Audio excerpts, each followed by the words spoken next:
मित्रांनो, आपल्याला 2 वेळेचं अन्न मिळावं, पोटाची खळगी भरावी म्हणून प्रत्येकजण काही ना काही करत असतो। अशामध्ये कुठला अडथळा आला तर असे जुगाड जन्माला येतात। या माणसाने थेट कारच्या टपावरती दुकान सुरू केलेलं आहे। सर्वांना चक्रावून टाकेल असं दुकान त्यांनी चालू केलेलं आहे। मारुती 800 च्या टपावर फिट केलं हे दुकान।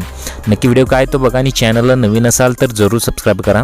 व्हायरल क्लिपमध्ये तुम्ही पाहू शकता, एक व्यक्ती संध्याकाळी पानच्या टपरीवर तिथे गेलेला असतो आणि तिथे गेल्यानंतर तुम्ही व्हिडिओमध्ये बघू शकता की त्यांनी हा व्हिडिओ शूट केला। वरील व्हायरल क्लिपमध्ये तुम्ही पाहू शकता की या माणसाने कारच्या टपावर कशा पद्धतीने एक लहानसं दुकान सुरू केलं आहे।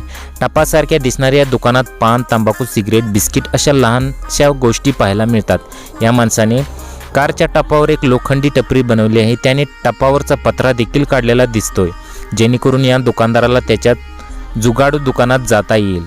या व्हिडिओवर विविध प्रकारच्या वेगवेगळ्या प्रतिक्रिया येत आहेत। काही लोकांचं असं म्हणणं आहे की यामध्ये काही गैर नाही, उलट या माणसाकडून काही ना काही शिकले पाहिजे, कारण कुठलाही धंदा असतो त्यामध्ये कमी समजायचं कधीही नाही। तर असा हा जुगाड जो चांगलाच व्हायरल झाला। तुमच्या प्रतिक्रिया कमेंट्समध्ये जरूर कळवा।